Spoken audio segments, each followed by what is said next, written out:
Pamangkin ni Rico yan, napagbalingan ng mga netizens, kamukha daw ng aktor.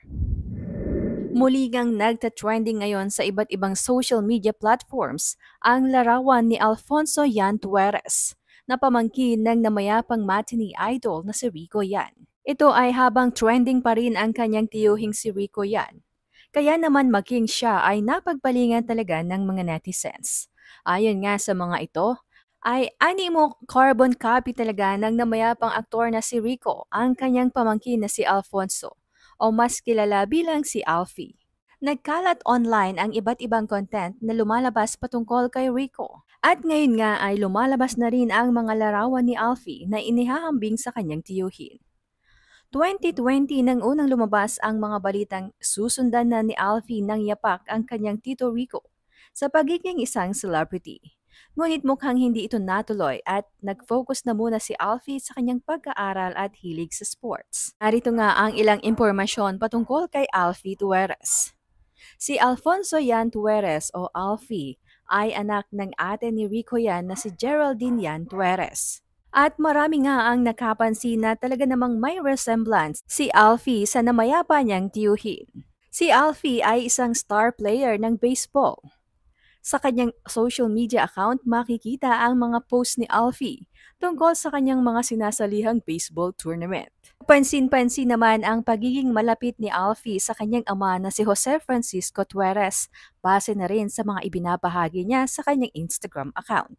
Sweet and caring din si Alfie sa kanyang mga nakatatandang kapatid. At may mga netizens ngang humihirit na pwede umanong manahin ni Alfie Tuerres ang titulo ng kanyang tiyuhing si Rico Yan bilang crush ng bayan.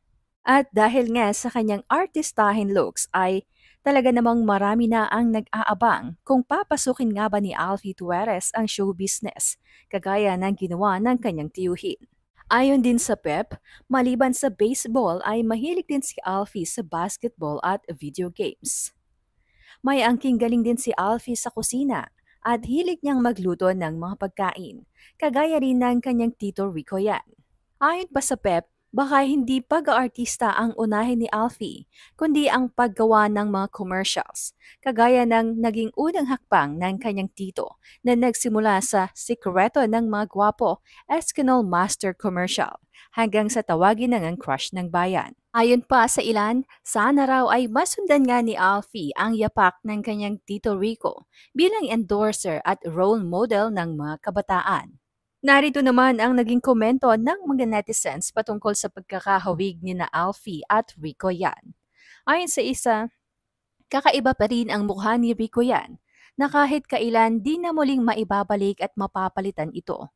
Tuwing lumalabas ang photos mo, parang bumabalik yung sakit ng pagkawala mo.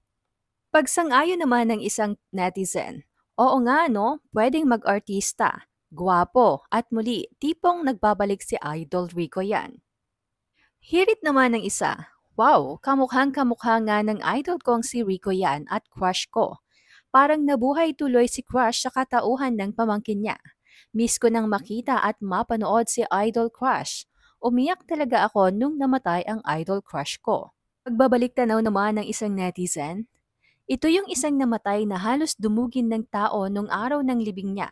Parang may people power as in, sobrang hindi makalimutan na kahit grabe ang traffic, ayos lang sa mga commuters.